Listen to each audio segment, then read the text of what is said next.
되시기 바랍니다. 우리 옆 사람들과 이렇게 한번 인사하겠습니다. 하나님이 당신을 사랑하십니다. 네, 오늘도 2부 현장 예배로 또 영상 예배로 하나님 앞에 예배 드리는 여러분들 모두를 주님이 사랑하신 줄 믿습니다. 그 사랑으로 날마다 승리하시는 우리 은혜의 모든 성도님들 되시길 주님의 이름으로 축원드립니다. 미국 매사추세주에 가면 그 도시 인원이 3만 5천 명이 되는 작은 도시가 있습니다. 그곳은 특별한 특산물이나 유명한 장소는 있지 않지만 조그만 오두막집 하나로 유명한 관광지가 되었습니다. 그 집 앞에 간판에는 이렇게 쓰여져 있는데, 이 집은 비록 작지만 이 집은 미국 역사를 새롭게 만들어낸 위대한 집입니다 라고 적혀 있습니다. 그리고 그 아래 그 집에 나온 인물들에 대해서 기록해 놓았습니다. 지금으로부터 약 250여 년 전에 작은 오두막 집을 짓고 남편 조나단과 그의 아내 사라가 가정을 이루며 살았습니다. 그는 초라한 부부로 이름 없는 가문을 가진 사람이었습니다. 그럼에도 불구하고 하나님께서 주신 12명의 자녀를 낳아 기르면서 자녀들에게 날마다 기도하는 모습을 보여줬고, 날마다 하나님의 말씀을 읽고 묵상하는 모습을 자녀들에게 보여줬습니다. 또한 부부끼리 항상 사랑하고 존중하고 존경하는 모습을 보여주었습니다. 이런 하나님의 사랑과 또한 하나님께 기도하는 모습과 또한 서로를 존중하고 사랑하는 그 모습을 통해서 그 후손들이 하나님께서 복 주시는 놀라운 은혜를 받았다는 것입니다. 반면에 이 조나단 집과 얼마 떨어지지 않은 곳에 스미스와 제니라는 부부가 살았습니다. 그런데 이 스미스는 그의 자녀들을 조나단과 같이 12명을 낳아서 기르는데 매일 도박에 송되어서 집에만 오면 그 아내와 싸우고 다투고 때리는 그 폭력적인 싸움을 늘 하는 것을 그 자녀들에게 보여주면서 그 가정이 살았다는 것입니다. 그런데 246년이 지나고 8대가 지난 후에 그 두 가문을 비교해 보았습니다. 첫 번째로 그 자녀들을 신앙으로 또 말씀으로 사랑을 보여준 그 가정은, 조나단과 사라의 가정은 246년 동안 부통령 1명이 나왔고 주지사 7명, 장차관 87명, 재벌이 75명, 발명가 25명, 변호사 700명, 의사 600명이 나오는 명문가로 발전했습니다.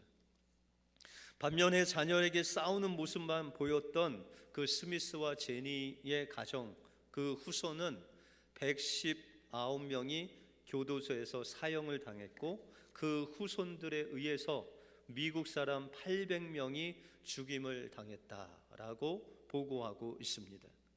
여러분들, 조나단과 그 사라 부부가 자녀들에게 물려준 것은 넉넉한 재력이나 서포트가 아니었습니다.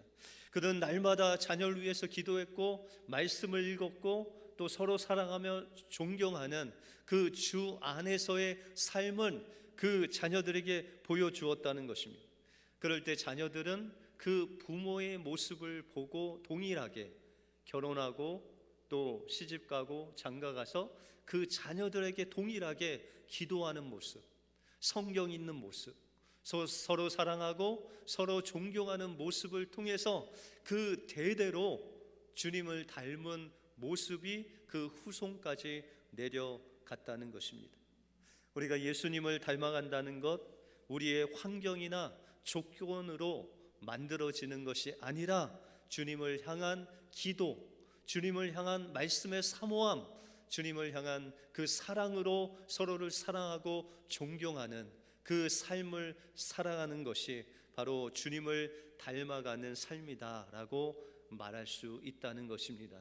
여러분들 삶 속에 지금도 늦지 않았습니다. 여러분들 기도하는 모습, 말씀 보는 그 모습, 서로 사랑하고 서로 존중하는 그 모습을 통해서 여러분들의 자녀가 잘 되는 복이 여러분들 가정에 임하실 줄 믿습니다. 오늘 본문을 통해서 예수님을 닮아가는 삶이 무엇이고 또 예수님을 닮는 자들의 삶의 축복이 무엇인지를 오늘 본문을 통해서 살펴보겠습니다. 먼저 예수님을 닮아가는 삶은 속사람이 강건케 되는 삶입니다. 오늘 본문에 보시면 이 사도 바울이 에베소 교회를 향해서 그 교인들을 향해서 기도하는 기도문이 나옵니다. 먼저 사도 바울이 기도하는데 16절에 보시면 그 영광의 풍성을 따라 그의 성령으로 말미암아 너희 속사람을 능력으로 강건하게 하옵시며 라고 말씀하고 있습니다. 여러분들 여기서 속사람이라는 것은 우리가 예수 그리스도를 믿고 거듭날 때 우리의 영이 바로 이 속사람으로 하나님 앞에 거듭났다는 것입니다. 속사람이라는 것은 이 겉사람과 같이 우리의 육체와 같이 성장하고 또한 낳고 성장하고 하나님의 그 모습으로 변화되는 그런 단계가 있다는 것입니다. 그런데 우리의 영인 이 속사람도 육신의 사랑과 같이 성장해야 되는데 요한 1서에 보시면은 사도 요한은 그 성도들에게 말하기를 너희가 영 안에서 너희 속사람이 갓난아이가 있고 또한 어린아이가 있고 청년이 있고 아비가 있다라고 그렇게 말씀하고 있습니다. 다시 말해서 우리의 속사람은 계속 우리의 겉사람과 같이 성장하는 그런 하나님께서 하나님을 닮게 만들어주신 하나님의 자녀의 모습으로 있다는 것입니다. 그래서 날마다 우리 안에서 이 속사람이 강건해지고 자라야 되는데 그 자라게 하시고 강건케 하시는 분이 계시다는 것입니다. 그것이 바로 성령님의 능력으로 우리의 속사람이 강건하여지고 이 속사람이 자라게 하신다는 것입니다. 여러분들 자녀들이 이제 다 커서 손주들을 이제 생각해야 되시는데 여러분들 자녀들이 5살 이하 1살에서 5살 사이에 가장 중요한 것이 무엇일까요? 가장 중요한 것 그것이 바로 부모님의 사랑입니다. 그래서 이 5살 안에 그가 사랑을 받고 자랐는지 아니면 사랑을 받지 않고 자랐는지에 따라서 그 인격체가 완전히 다르게 형성된다고 합니다.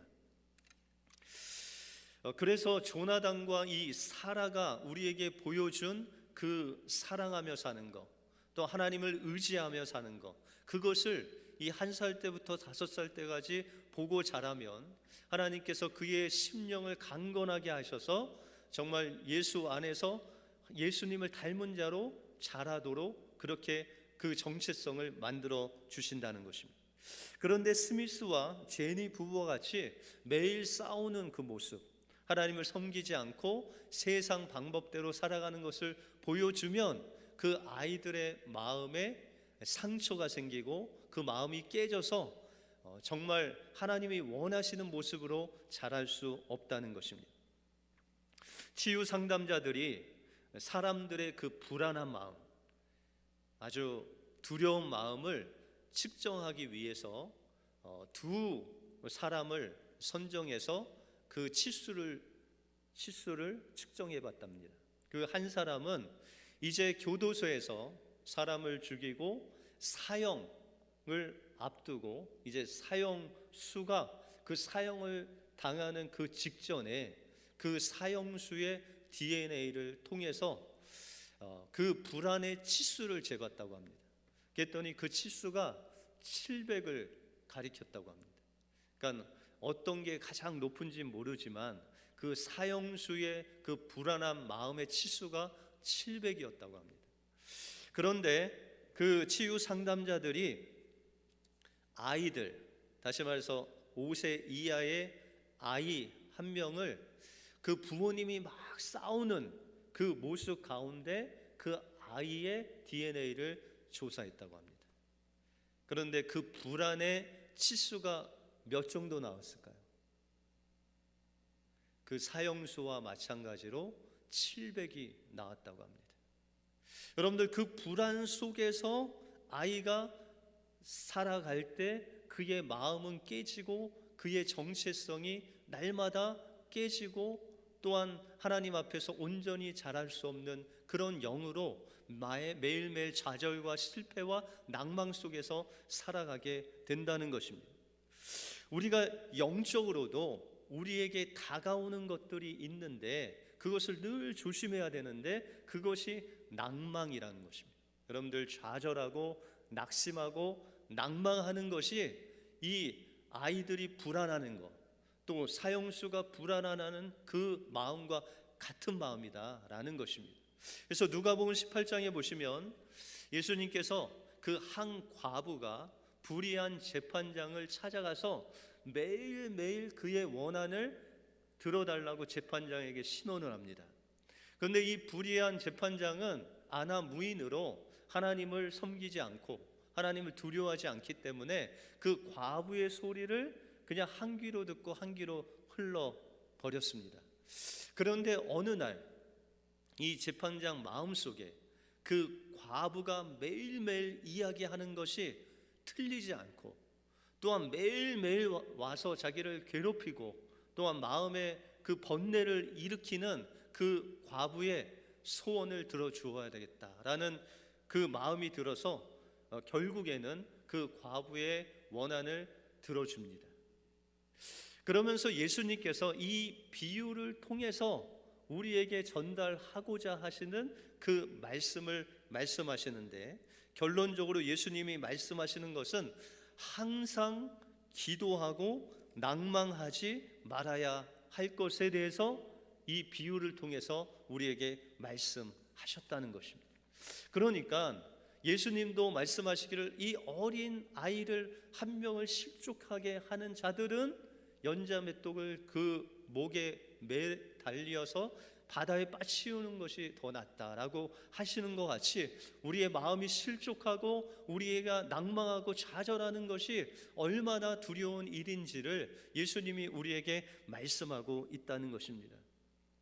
종종 어떤 가정에 남편이 예수님을 믿지 않는데 그 아내가 정말 눈물로 10년, 20년 기도해서 그 남편이 교회에 나가게 됐습니다. 그런데 그 남편이 어렵게 믿음 생활하는데 믿음이 없다 보니까 사람들을 보고 사람들의 말하는 것을 듣고, 또한 이런 눈에 보이는 것으로 인해서 그 마음에 실족을 해서 다시는 교회에 나가지 않겠노라라고 하시는 분들을 종종 봅니다.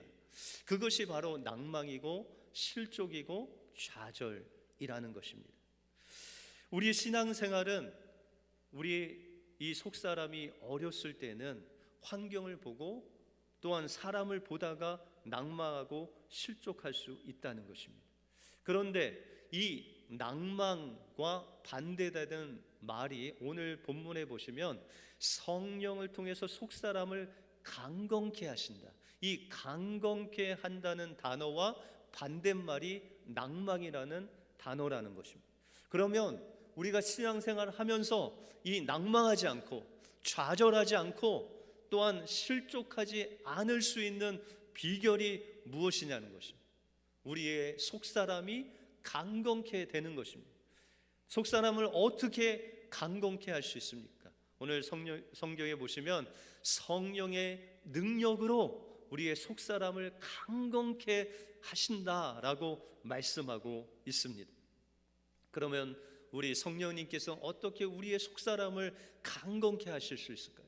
로마서 8장 26절에 보시면 이와 같이 성령도 우리 연약함을 도우시나니 우리가 마땅히 빌 바를 알지 못하나 오직 성령이 말할 수 없는 탄식으로 우리를 위하여 친히 간구하시고 계신다라고 말씀하고 있습니다.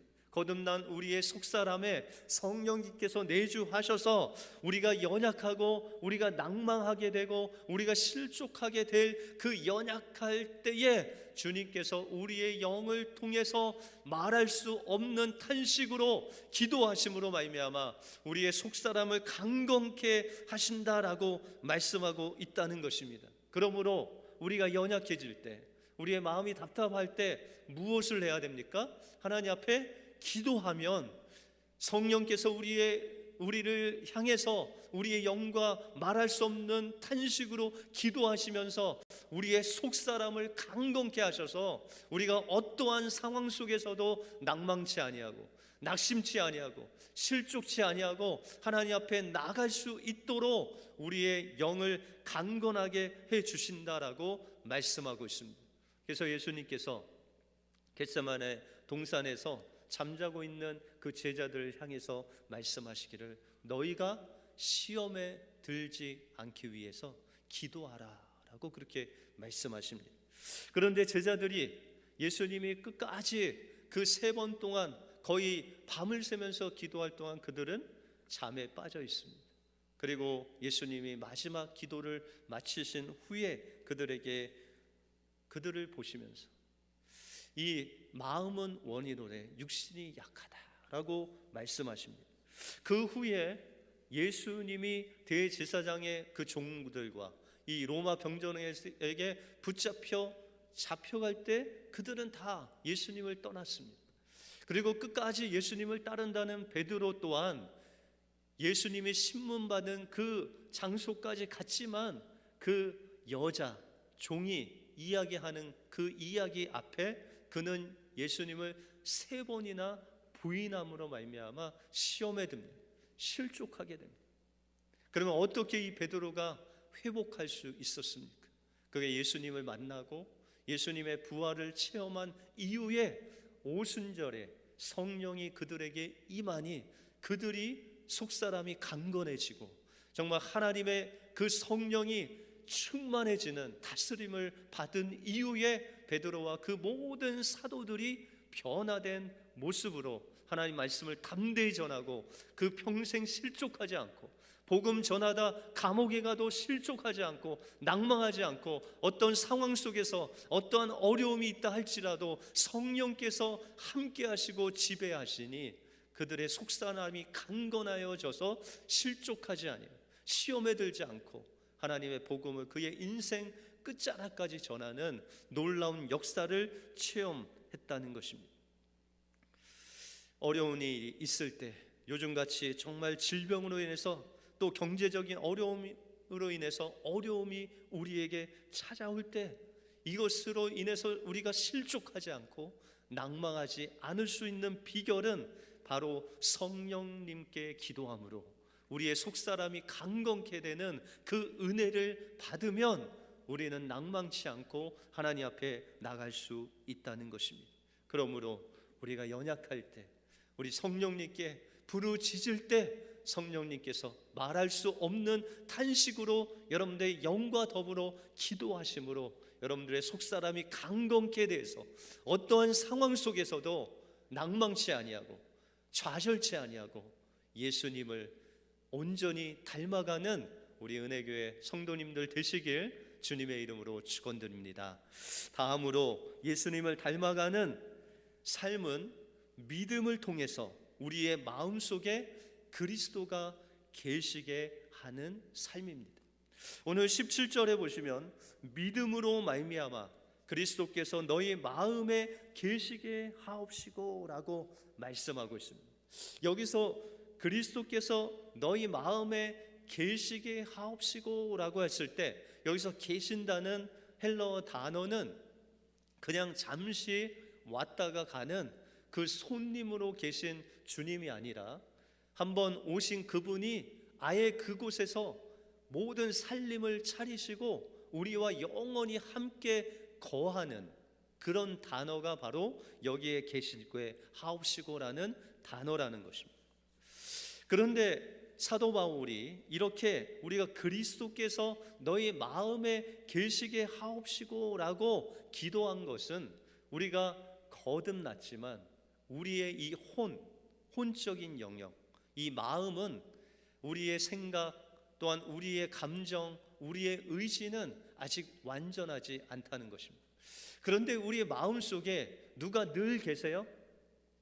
예수님이 늘 계시다는 거예요. 그런데 우리는 아직 연약해서 생각하기를 예수님께서 우리 마음 속에 우리의 형편에 따라서 계시지 않다고 그렇게 생각한다는 거예요. 다시 말해서 우리의 형편이 막 신앙이 뜨겁고 말씀으로 충만되어서 우리의 일이 잘 되면, 우리 자녀가 잘 되고 또한 우리의 일이 잘 풀리면 주님이 그곳에 함께 계시고, 우리가 때로는 건강을 잃고 때로는 자녀가 아프고 때로는 우리가 하는 사업이 실패를 하고 이러면은 주님이 안 계신가라고 생각한다는 거예요. 그런데 주님께서는 늘 우리 마음속에 계시다는 거예요. 영원히 계시다는 거예요. 그것을 어떻게 우리가 날마다 체험하며 살 수 있냐는 것입니다. 그것이 바로 오늘 본문에 나오는 믿음으로 말미암아, 그 믿음으로 말미암아 예수님께서 우리의 삶 속에서 우리가 슬플 때나 기쁠 때나 우리가 약할 때나 강할 때나 어떠한 상황 속에서도 주님이 우리와 함께 하신다는 것을 우리가 믿고 나갈 수 있는 그 삶이 바로 그리스도께서 우리의 마음을 지배하시고 영원히 우리와 함께 계신다는 것을 믿음으로 취하는 것이다 라고 말씀하고 있습니다. 여러분들 에베소서 6장에 보시면 하나님의 전신갑주가 나옵니다. 이 하나님의 전신갑주를 취하라 라고 말씀하셨어요. 그래서 허리에 진리의 띠를 띠고 가슴에 의의 흉배를 붙이고 머리에는 구원의 투구를 쓰고 발에는 복음의 신을 신고 여러분들의 손에는 믿음의 방패와 성령의 검인 하나님의 말씀을 가시라 라고 말씀하고 있어요. 그럼 여러분도 어떻게 하나님의 전신갑주를 좀 갖고 오셨어요? 오늘 믿음의 방패 하나 가지고 또 성령의 검 가지고 나오셨어요? 그러면 우리가 어떻게 이 하나님의 전신갑주를 취하느냐는 거예요. 그 취하는 것은 하나님께서 모든 것을 다 주셨다니, 진리와 의와 구원과 믿음과 성령과 하나님의 말씀을 우리에게 다 주셨는데 그것을 취하는 것은 여러분들의 믿음이다라는 것입니다. 우리가 믿음으로 취하는 거예요. 하나님은 다 여러분들에게 엄청난 보배를 주셨는데 그거를 우리가 취해야 우리 것이 된다는 것입니다. 주님의 그 사랑을 우리에게 다 완전하게 부어주셨다는 것입니다. 그 십자가의 사랑을 통해서 여러분들에게 완전한 사랑을 여러분들 마음속에 부어주셨는데 우리가 그것을 느끼고 우리가 그것을 정말 감사하며 풍성한 그 사랑으로 살아가는 것은 우리가 믿음으로 그것을 취할 때 주님의 사랑이 우리 안에 역사되는 것을 보고 느끼고 체험하며 살아갈 수 있다는 것입니다.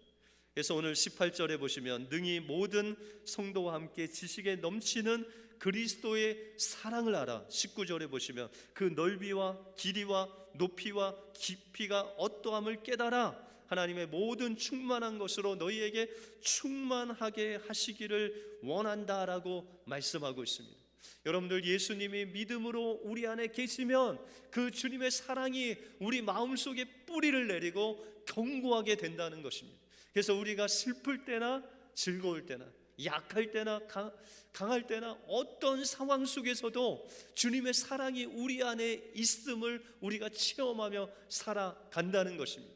그 사랑의 넓이는 이방인과 유대인들 그 모든 사람들에게 사랑을 주시는 그 주님의 사랑의 넓이라는, 주님의 사랑의 길이는 영원 전부터 여러분들 택하시고 영원까지 여러분들 사랑하시는 그 사랑의 길이라는 것입니다. 또한 주님의 사랑의 높이는 죽을 수밖에 없는 우리들, 죄로 말미암아 지옥에 갈 수 없는 우리들을 주님께서 우리를 십자가에서 살리시고 부활하셔서 주님의 그 보좌까지 높이시는 그 엄청난 사랑의 높이가 우리에게 있다는 것입니다. 주님의 사랑의 깊이는 죄로 말미암아 죽을 수밖에 없는 우리들을 품으시는 그 놀라운 사랑의 깊이를 가지고 있다는 것입니다.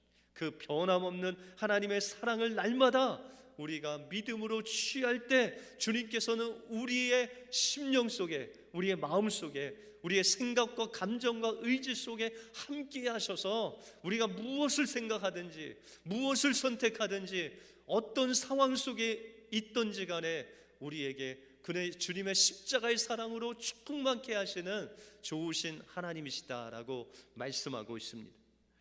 어느 마을에 평생을 일그러진 얼굴로 숨어 살다시피 한 아버지가 있었습니다.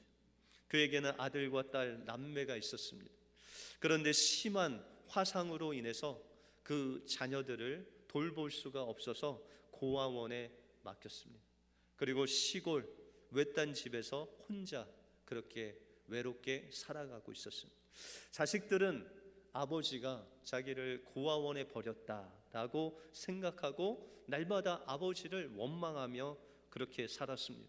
어느 날 아버지가 그 자녀들에게 나타났는데 화상을 입어서 얼굴이 흉측하게 일그러지고 손가락은 있는데 하나는 붓고 하나는 없어지고 이런 모습으로 나타난 그 아버지를 보면서 자녀들이 마음속에 저 사람이 나를 낳아준 아버지란 말이야. 자식들은 충격을 받고 차라리 내가 고아로 살아가는 것이 좋겠다며 그 아버지를 외면했습니다. 시간이 흘러 자식들은 성장하고 결혼을 하고 가정을 이루었습니다. 몇 년 뒤에 자식들은 그 아버지가 죽었다는 소식을 들었습니다. 그동안 왕래가 없었고 아버지를 아버지로 인정하지 않았기 때문에 그 죽은 소식을 들었지만 그 마음에는 큰 어떤 감동이 없었습니다. 그럼에도 불구하고 그들을 낳아주는 그 아버지의 죽음조차 외면할 수가 없어서 시골의 외딴 집에 조그마한 빈소를 찾아갔습니다. 그런데 마침 그 마을의 어떤 한 분이 그 빈소를 찾아오셔서 그들에게 말하기를 아버지께서는 평소에 버릇처럼 나는 내가 죽으면은 절대로 화장하지 말고 뒷산에 묻어달라는 그 소원을 가지고 계셨다라는 그런 말씀을 일러 주었습니다. 그러나 이 자녀들은 평소에 아버지를 원망한 자식들이었기 때문에 그들이 생각하기를 아버지를 뒷동산에 묻으면 명절 때, 기일 때 와서 봐야 되니까 번거롭다라고 생각하고 그 아버지를 화장을 해버렸습니다. 아버지를 화장하고 돌아온 자식들은 아버지의 짐을 정리하느라 그의 이불, 옷 다 불로 그냥 살아버렸습니다. 그리고 마지막으로 책들, 아버지가 보시던 책들을 끌어서 불 속에 집어넣다가 비망록이라고 쓰인 빛바랜 아버지의 일기장을 발견했습니다. 불길을 끄고 그 일기장을 꺼내서 무엇인가 써있나 보려고 그 노트를 보게 되었습니다. 일기장 속에는 아버지께서 보기 흉한 그 얼굴을 가지게 된 사연이 쓰여져 있었습니다. 일기장 속에 그 아버지의 얼굴을 그렇게 만든 장본인은 바로 그 자녀들이었습니다. 자녀들이 불장난하다가 불이 나서 그 아이들 구하려다가 그 아버지의 얼굴과 손과 온몸이 다 불로 화상을 입게 되었습니다. 일기장은 죽은 아내와 그 아이들에게 쓴 편지로 끝이 났습니다. 아내에게 여보, 내가 당신을 여보라고 부를 자격이 있는 놈인지조차 모르겠소. 그날 당신을 얻고 나오지 못한 나를 용서하려고요. 울부짖는 어린아이 자식들을 얻고 나오고 다시 불 속으로 당신을 구하러 들어갈 때쯤 이미 늦어서 당신을 얻고 나올 수가 없었다오. 여보, 하늘나라에 잘 있지. 아버지로서 해준 것은 없지만 아이들이 잘 자라 두 가정을 이루었어. 내가 당신 곁에 가면 다 이야기해 주리라. 이제 이곳에 인연이 다한 것 같고 당신 곁으로 가면 너무 날 나무라지 말아줘. 그리고 자녀들에게, 보고 싶은 내 아들, 딸에게, 평생 너희에게 아버지 역할을 제대로 못하고 이렇게 집만 되는 삶을 살다가 가는구나. 염치불구하고 한 가지 부탁이 있다. 내가 죽거든랑 절대로 화장은 하지 말아다오. 평생 밤마다 불에 타는 악몽에 시달리며 나는 30년을 살아왔다. 그러니 제발 화장만은 하지 말아다오. 뒤늦게 자식들은 이 편지를 읽고 일기를 읽고 통곡을 했지만 아버지는 이미 화장되어 연기 속으로 사라진 뒤였습니다. 이 세상에 가장 고귀한 사랑이 있다면 부모님이 자녀들을 사랑하는 그 무조건적인 사랑입니다. 그런데 자녀들이 부모님이 살아있을 때는 그 사랑이 보이지 않고 그 눈에 보이는 부모님의 그 모습만 보이는 것입니다.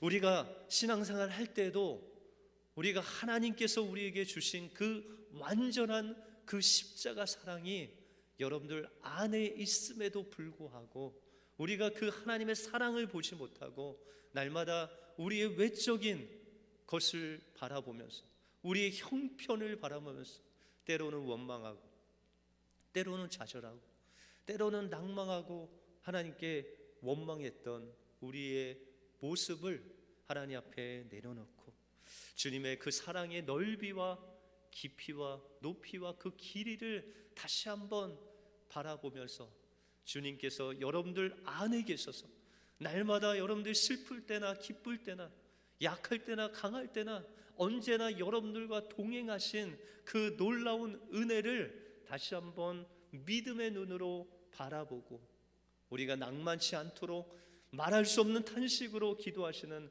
그 성령님의 도우심을 힘입어서 그 조나단과 같이 사라와 같이 하나님 앞에 기도하고 말씀 묵상하고 서로 사랑하고 서로 존중하며 살아갈 때 여러분들의 자손들이 그 모습을 보고 예수님 닮은 자녀들로 변화될 것입니다. 이 은혜가 여러분들 삶 속에 임하셔서 예수님을 닮은 하나님의 자녀들이 다 되시는 놀라운 축복이 여러분들에게 임하시길 주님의 이름으로 축원드립니다. 기도하겠습니다. 하나님 감사합니다.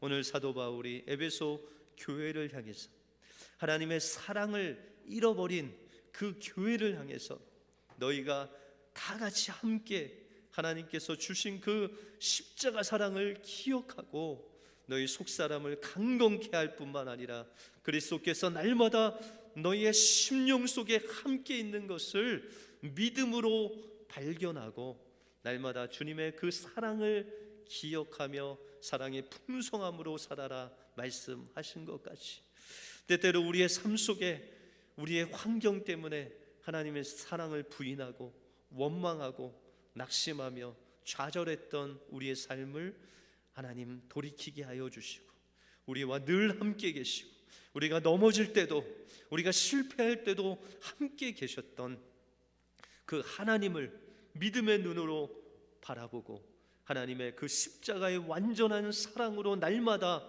감사하며 찬양하며 사는 우리 은혜교회 모든 성도들 되게 하여 주시옵소서. 그리하여 그 모습을 보고 자녀들이 예수님을 닮은 가족이 되어서 그 조나단과 그 사라의 후손들이 하나님의 축복을 받은 것 같이 우리 은혜교회 모든 성도들 가정이 이 영적인 축복을 받는 복된 예수님을 닮은 사람들 되게 하여 주시옵소서. 모든 것 주님께 감사드리오며 예수 그리스도 이름으로 기도하옵나이다. 아멘.